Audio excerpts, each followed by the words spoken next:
Hello and welcome to CLEA'S World. I am Clea, and today I would like to share with you more information I've received from the 21st dimension in my last QHHT session with Carolyn. And before we move forward, though, I would like to ask you to please subscribe to my channel if you haven't done so, and to also like this video. If you could give it a thumbs up, that really helps me. If you feel like sharing it, even better.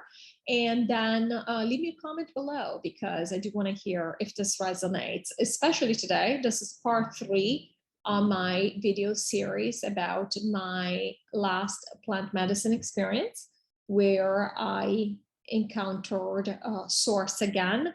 If you've not watched previous 2 videos in the series, please do go back and watch them in order, because otherwise this will not make a whole lot of sense. And especially today's, because of today's topic. So I say this because this was, in a way, a follow-up to the experience. And I want to tell you the premise of this video before I start reading from the transcript, because the questions are relating to this experience. So just to describe what happened just very quickly. So I had my plant medicine experience. I connected to source. I became source, as in I witnessed when source willed the takedown to happen, basically. And source was very disappointed in how things have turned out. Source was not judgmental of what I had done, but it was what he had done, because there's only one, there's only source, we are all source. But he was disappointed. And the analogy is that of a cake. If you make a cake, you're not saying, and it doesn't turn out the way you want it to, you don't say, oh, you're a bad cake. You simply are disappointed. Wow, I could have done this differently, or could have done this better. I messed up here, I messed up there, etc. And this is how it felt. What happened is that I carried this very disengaged and detached attitude that I explored and felt during my plant experience as source, basically looking around and saying, this is not what I wanted. This is not how I expected it to come out. This is boring. This is not fun, which is what the 25th has told us forever. This is not fun. That's why we're taking it down, right? And so I carried that attitude of disappointment with me for a couple of days, for 2 days, 2 full days after my experience. And because of that, and I was very, very disenchanted and again, disengaged from the reality around me. And so because of that, because these things are always connected, because we feel each other, we feel everyone, this is what happened. So let me tell you something very strange. I've never experienced anything like this. I've never seen such a road race, and certainly not directed at me in my life. I was in a rotary. I was entering a rotary. Now this rotary, already people here don't know how to use rotaries. So rotaries are very challenging. And they thought that they would make a double lane rotary, which is even like harder to navigate. So the way you enter it, again, you can be in 1 or 2 lanes that come in. All the arteries that go into this rotary, there are 2 lanes, and you can go, on the inside lane and then come out where you need to, or you can stay on the outside lane and you just, again, do the same thing. So there was so much traffic in the rotary that, if there's space enough for your car to fit in, you come in. I mean, we're all basically standing still waiting and then going in when there's an opening. So it's not a big deal that somebody's coming in. This happens. But somehow I got in and there was plenty of space, and there was a car coming, plenty of space for me to come in. Everybody was going super slow. And this woman must have felt as if I cut her off, which, let's just assume for a moment that, yeah, sure, I'd cut her off. It wasn't, again, first of all, we weren't going anywhere. So it's not like I'm stopping her as she's going 100 miles an hour and now all of a sudden she gets got to come down to 30. but let's just even assume that, again, I cut her off. It was wrong. I made a mistake. Great. She had a reaction I've never seen. I mean, I've been cut off a million times. The most I might do is I might honk at a person if it's dangerous, if I am being forced to slow down or whatever it is where the car could have waited. So this happens, and she all of a sudden, and I am in my own space. I'm telling you guys, I might as well have been doing plant medicine that day. I was still in my space. I was like spaced out, basically. As in, it's almost like I was floating around and none of it was real. I was just going through the motion. Okay. And in this car, I see her once. So I already forgot what had happened. And all of a sudden I see her in the rotary. She must have gotten into the inside lane, and she's trying to hit me. So I see her car going from, the only way I notice is that in front of my car, I see something coming very close and then going back and close again. Like in the movies where somebody's trying to push you off the road. And I'm thinking, okay. It was funny because as weird as it was, it didn't even faze me. It's like it was happening to somebody else. So I changed nothing. I kept going. I'm still in my own space. I kept going. I'm just doing my thing. I'm not slowing down. I'm not moving 1 inch. I'm just going. All of a sudden, because she realized that I wasn't affected by what she was doing anymore, or she might have thought I didn't even notice it, she actually cuts in front of me in the rotary before I have to turn into a road. So we're still in the rotary, just to tell you how slowly we're going. She cuts in front of me. Even then, I do not touch my brakes. I keep going, and I'm not bothered at all. I don't honk my horn. Clearly, she was trying to upset me, and I was like, just doing my thing as if she didn't exist. And then she goes into the road that I was going to go in. I didn't change my plan. I followed her. I went exactly the same speed, and she's going fast and then slowing down. She's trying to rattle me. And maybe in a different situation, I would have been like, oh, let me just turn over here or avoid this whole scene. But I was in such a space where it's almost like this wasn't happening. It was really weird. It's almost like there is a fly somewhere, or a bug, or a butterfly, and you're like, you see it, but you're still doing your own thing, not a distraction. Like it's not even a distraction. You're just doing your thing. She must have realized that this wasn't working, because I never even changed my speed. I never touched my brakes. I just kept going. So she was trying to get out of my way, because obviously she didn't want to get in an accident. And all of a sudden, this road is a one-way. It's a one lane, but there is a bike lane, and sometimes there are cars parked on the side. So there's enough room for a car to pull aside. And so we're going through the stops. I stop at the stops. I do not accelerate. I do not slow down. I literally do as if she weren't there. So finally, after the second time we go through a stop, she waits for me on the side of the stop, because she knows at this point I have to stop and she can do whatever she is going to do. I stop. I go to the stop. I'm about to just keep going like it's not even, nothing is happening, okay? Like any other day. Then all of a sudden, something comes to me where I'm like, all right. And I did this. I turn around, and so I did this. I turn around for one split second, and I see her like agitating herself behind, like screaming things. I mean, it was a whole scene. I mean, I don't know if I might as well have slapped her in the middle of a crowd and, humiliate. I don't know what. It was such a volatile. She was being so volatile that it was really not even. It was not even proportional to what had happened, which is interesting. So I know it had nothing to do with what had happened. It was, again, the trigger set up so that this could happen.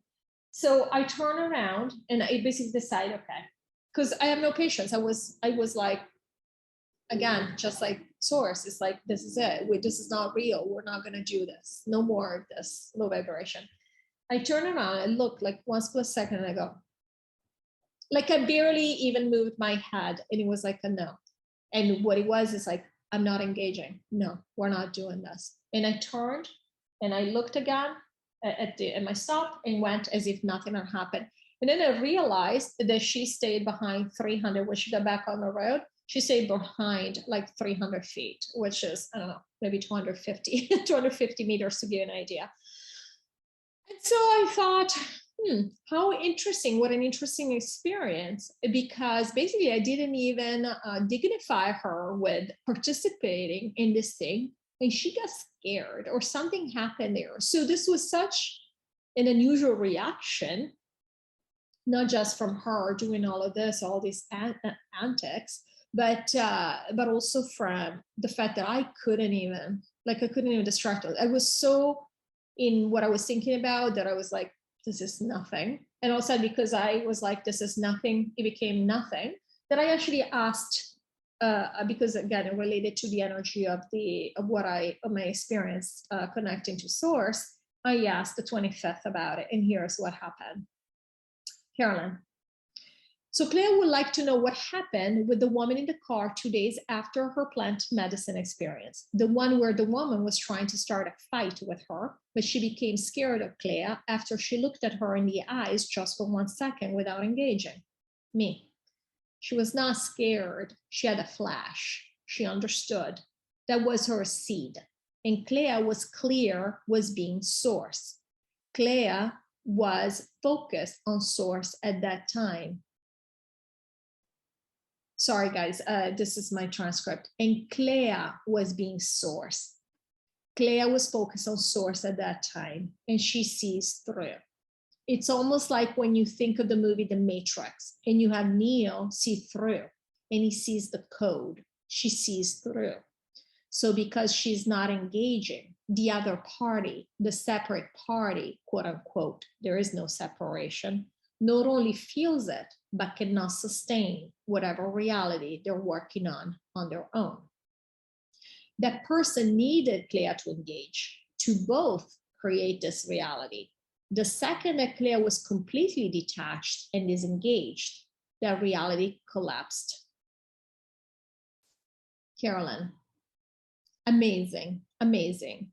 What happened during the plant medicine experience with Carolyn? And what was the purpose of this experience with Carolyn and Claire?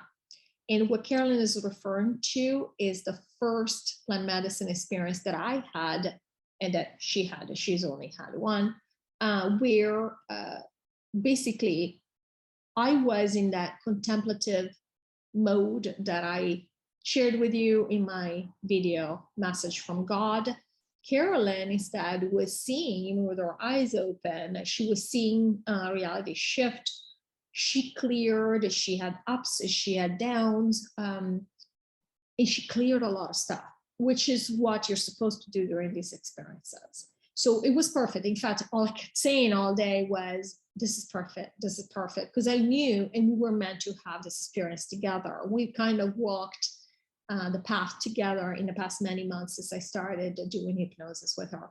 And just so we're clear, I am sharing this with Carolyn's permission, because there is, even though this happened to Carolyn, there are a lot of messages here that have very much universal value. And this is why this is so important. It is part of what we connected to as we had this experience. All right, so me. Carolyn has a very disciplined way of thinking about things. She will sacrifice herself and do the hard things, what she considers to be the hard things that many consider to be the hard things on this planet. And she needed to stop and switch her focus, even while she's doing those things. Stop doesn't mean not to do these things anymore necessarily, but she needs to realize that while she is all taken by these things, and they are important, it is important that she does these things, they're still not real. They're not the be all and end all. Carolyn needed to be reminded that she's not these things. She's everything. And that's what was happening. Carolyn needed to be taken outside of her focus, which is what happened, so that she could focus. She could see for herself, none of this is real. Doesn't mean it doesn't matter. It matters to her. It matters to others. It's all experience we're very grateful that we're having because of people like Carolyn. But Carolyn actually believed it. And we all have believed here. That was the whole point. We came here to believe. This is not to pick on Carolyn. This is not to say she did anything wrong. It's wonderful what she's done, but she needed to stop believing. She needed to make the switch. And now she knows none of this is real. And they're referring to the fact that Carolyn has done so many hard things in her life. Just to give an example, she is a nurse. And as a nurse, we separate ourselves from each other. We don't want to know, even though we feel each other, we know everything. Here, we pretend with this veil, we pretend we don't know what's happening. So if I'm not having that experience, then I'm not having it, which of course is not true. So people like her, we pretend not to know what nurses and doctors, for example, deal with, but people like her, she's seen things that I would never in this lifetime be able to handle, for example. She's doing the hard thing. And it's not to say every nurse is great. I mean, we've all heard stories, but it's also to say there are particular jobs and functions on this planet that are very, very hard. And of course, that's not the only hard thing Carolyn has done. I mean, clearly she has that type of personality. She's helping people, even the fact that she's doing these sessions now. Carolyn, is it true that the signal to the light workers was launched when she felt the burning in her chest? So the 25th, the premise to this question is that the 25th that told us that we needed to launch a signal to the 12,000. This was weeks ago, we were told this, to initiate the last phase. And we had gotten a message, or we had thought that we needed to, I basically had gotten a message that they wanted us to light the fuse. And so it had to do with fire. And we thought we actually had planned to get together with our other friend, who's also one of the 12,000, to do this. Okay. And we did do a little ceremony around this. But I had a feeling that when this happened, and she kept on complaining, Carolyn kept on complaining of burning sensation in her chest. She goes, oh, it's all this fire, it's this burning. I realized that was the signal. She was sending the signal. So we wanted to ask about this to confirm if this was what's happening. Me, yes, once Carolyn is one of the toughest of the 12,000 in that sense. She has one of the toughest jobs that she's done by her choice. And because of this, we needed that release. We needed her to release because all of us need to be in a different space. And we were putting down, it's almost like we're putting down a chore, putting down that work, and that needed to be done. And she, with a few other people, were still holding on. So we needed that to be released. That's why the signal was coming from her, is that, okay, we're putting this down. Now we're done. And we are done. We are done with that. We were done with that a few weeks ago. So this was great confirmation. Carolyn, Claire was guiding Carolyn through the experience, even though technically Claire was also high. I was like the chillest. But anyway, it's funny, these words we use, these words. I have very good feeling this word was introduced by the dark, just again, when they made everything, illegal. So we wouldn't remember, because these are codes we leave for ourselves that allow us to connect. Where was our guidance coming from? So I was kind of guiding as almost like coaching Carolyn through this experience, which is interesting because it was my first time, but we had such different experiences that day that I ended up being so contemplative. Again, I was connected to source and all these things, where I felt like I was part of what she was living, and I was guiding her through it, which was interesting. Me, chuckling. So first of all, there is no high. So all Claire was doing was focusing on a different reality. Carolyn was also focusing on a different reality, but she was fighting it. And she was fighting it because, as dutiful as she is, she thought she had to keep going. She hadn't gotten the memo that we were done. So we sent her the memo, and they were chuckling. We've been trying to send her the memo for a few months, but, and they're talking about the fact that the sessions with me started last August. And many times the 21st has referred to the fact that these messages are also very much for Carolyn, because they've been trying to reach her. Of course, me as well. And when I say me, it's really everybody, because we all feel it. So there's more than just one purpose to these messages. But one of the main people that's supposed to receive it is Carolyn, but she acted as if this is just something else that's coming through here and I don't have to attach, even though she's done so much work. I don't mean to say she doesn't believe it. She does. She resonates with all of this. She has her own guidance. She's a very high awareness individual. What I mean is that she was doing some of this. I was doing some of this. We get this information, but again, we get it here intellectually, but we don't really want to know it. Okay. So we've done our own fair share of fighting this information. It's quite normal in this reality. We do want to feel the separation. Carolyn, Claire was a very intricate guy through that process for sure. Me, yes, she was just saying the things that basically we've been trying to tell her. Now, Claire, why Claire? Because Claire has become really, really good at letting stuff go. She never thought in a million years, had you asked Clea about letting stuff go 3 years ago, she would have said, what? What is that? But now she's become really good at it. She's very quick at switching her focus, and Carolyn needed that. Carolyn has been so focused, tunnel visioned really, because of the complexity of what she's been doing, not because she was doing anything wrong, because of the difficulty, the level of challenges involved in what she was doing. She had to have all of her focus on it, and she's done an amazing job, but it was finished. And I want to say here, this is the thing, when we go to New Earth, and I've explained this in my past video a little bit, but I just want to clarify in my last video about, in the second part of the series, that when we go to New Earth, the veil is going to fall, and we are going to feel each other consciously. Okay, we already feel each other, but it's going to be conscious, which means we're going to be aware of everybody's past. We're going to know everybody's thoughts. There's not going to be any privacy. Okay. What that also means is that any breakthroughs, any knowledge any one of us has from personal experience, because this is how things sink in for us, is when we have a personal experience of something. It's not just hearing it or reading it in a book. And so all the experiences we've had, they will be incorporated in the collective, meaning that if you've had an experience, say, where you really figured out relationships and what is needed in a relationship for a relationship to be happy, why relationships go south, whatever that might be, I'm going to know that. Everybody else is going to know that. It's immediate. Okay. Now, knowing doesn't mean integrating, because you might have gone through certain experiences in your life that were very hard, and you had the time to grow through them, and you had the time to recalibrate. But we're just getting it like, it's happening, right? And so we're still going to have to do our integration work, but we will we'll multiply all our experiences by 3.5 million people, okay? And this is the thing, the fact that I'm having, and I'm saying I, because obviously I'm aware of my own individualized experience on this planet. Everybody else is having all kinds of breakthroughs right now, especially right now, because of the accelerated energies. But because of the experiences I'm having, this is what I will bring to New Earth. All of us, whatever we learn, this is what we're bringing to New Earth and sharing with the collective. So in this case, the reason this is happening is because Carolyn needed to let go. And guess what? Who's really good at letting go?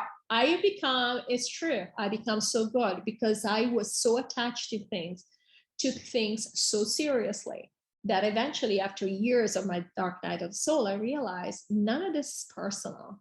These things that happen to us is not because we're being targeted. Because, for example, I'll give you an example. In my marriage, my ex-husband didn't do things to me. He wasn't doing things because it was me, Clea, that was there, and Clea needed a lesson or whatever it was. He was doing things because he wanted to do them. And it could have been me, it could have been Joanna, it could have been Mary, it could have been Christine there. It would have happened no matter what. It is not personal. We take so many things personally in this life where it's not personal. The essence wants to experience something, and it doesn't matter who's around it. It will happen anyway. So it's, that took a long time for the lesson to sink in, but it has. I take nothing personally these days. Even somebody that does something to me that they're thinking they're doing to me, like, it's not about me. It's about the person. The person who wants to be in a certain space, wants to feel a certain way, has nothing to do with me. In fact, you'll see sometimes you'll have strange reactions from people that you're like, how did this even happen out of what I said or what I did? And I don't have a lot of that happening, but I have had a couple of people that did very strange things. Now, not just to me, to other people as well. And I'm like, that was not connected to anything that happened. So that was all in the mind of the person. And not to say the person is crazy, but I'm saying it's a trigger they set up for themselves so they could have a certain reaction and learn a certain lesson. This is when you realize there are essences really setting everything up all the time. And everybody else in your space is just actors in your play. And this is how I learned to think about my life. It's like, or even my marriage and all these things. These people were actors in my play. I needed to experience certain things, and they showed up to show me so that I could learn. That's all. And this is what we do for each other. All right, but I'm digressing here. So back to Carolyn. Carolyn is asking, so why are you showing me Atlas? Atlas keeps on coming to me. Because of course you've been there and you were much freer. You felt much freer. You didn't feel At that time, and again, we're using time, at that time, you didn't you didn't carry all this weight inside of you, like all the weight of the laughing Atlas, right? Because Atlas means world, so all the weight of the world, all the weight of Atlas, right? You didn't carry the weight of the world on your shoulders like you do now, or like you're not doing this anymore, but you were doing up to a few weeks ago. You were carrying Atlas on your shoulders, the weight of the world. You have been much more free. And this is a reminder that you can be however you want. You are source. You can be dark. It's okay. That's why you remember that you've done certain things. So what? There is no judgment. Carolyn, thank you for that. Thank you for these reminders. I need them. Me. This will help you. We wish for you to remember this when you go to New Earth. This stuff will come up and will be very painful. It will be painful to many. Many will know. And we will have to deal with our propensity to still judge. There will be people that might judge you for this, thinking that you are separate. We will recalibrate. Sorry, we will recalibrate this very quickly. This fake belief that we are separate will be solved very quickly on New Earth. But it might still come up. We're all humans, just moving there. We're having the same experience. We're still embodied with our own memories. This will come up. It will come up from us watching other people who have different types of pasts. We've all had different pasts. This will come up. That's why we're reminding you now, so you learn for yourself not to judge yourself. You just observe. And then you learn. And what do you learn? That it's all okay. That's all it is. It's okay. I did it because I didn't know what it would feel like. And I really haven't done any damage because it's all me. We're all still here. Nothing has happened. You see, you're going to have to learn not to judge from our limited life expectancy perspective, where we think this is it. If I'm taken out by somebody, I'm dead. And they were laughing here. You're not dead. You have infinite lives. Come back again. It's a video game, right? Come back again. Let's put in another life. But it's going to be hard. We joke about it, but it's going to be hard for us because we're going to feel guilty. There's going to be a lot of this that will have to be cleared. And so we are glad that you started doing that work to realize there's nothing wrong with having done certain things. This will be very hard for the reptilians to deal with because they've done a lot of things, a lot of dark things. And what they are referring to here is the fact that once the veil falls, we won't simply remember what we've done in these lifetimes, which, we're going to New Earth, we've been aligning with this. Most of us, I'm assuming, have not killed anybody, because of the alignment. Then again, anything could have happened, right?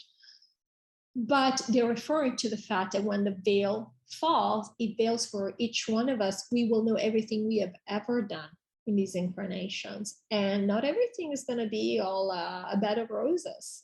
We all have done, I'm sure, things that were very dark because it's all the same here. And so we're going to be judging ourselves and we're going to be judging other people too. And how do we deal with that? That's a question, right? But of course, this is the work that we're going to do. So we will deal with that and we will become better because of it. We'll realize that there is no judgment, because one thing is saying it, one thing is actually knowing here. Unfortunately, while we do not want to judge, we are forced to in many ways because this is how we keep this reality going. So it's very hard for us to keep this balance going, if it makes sense. All right, Carolyn, is there something that Carolyn can do beyond what she's doing now to further that connection? Me. You're doing great, Carolyn. And I mean, again, you don't have to further that connection if you don't want to. In 2 months, it's all going to be clear to you. What we would say is start working. You already have, but maybe keep focusing on acceptance of all. We know this. We know you're accepting other people now, and also acceptance of yourself. You've done a lot of things where you, in this incarnation, would feel is the opposite of what you've been doing in this incarnation. You would judge very, very harshly. You would never in this incarnation think that you would do some of the things that you've already done. And I think this is true for all of us. This is why I'm sharing this with you guys. And also Carolyn thought it was important to share with you guys because all of us are going to be dealing with this. Carolyn, so true, so very true, me. And that's okay, because this incarnation is no better than any of your previous incarnations. It's no better. You are not a better person. You've always been who you are. You're one of the 12,000. You are source. What more than that can you be? Carolyn, not judgmental, me. It's hard for us because judgment is what allows us to keep this reality in place. So we have learned to be judgmental because it's necessary.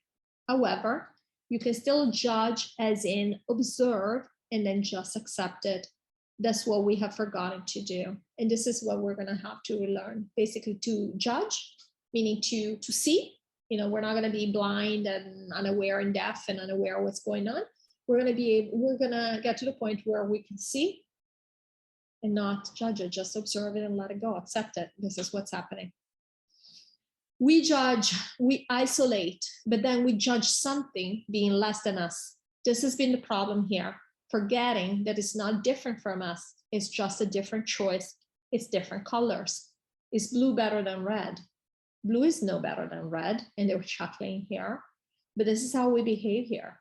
It's okay to judge. It's okay for blue to judge red and say, oh, red is different from me. That looks very different from me.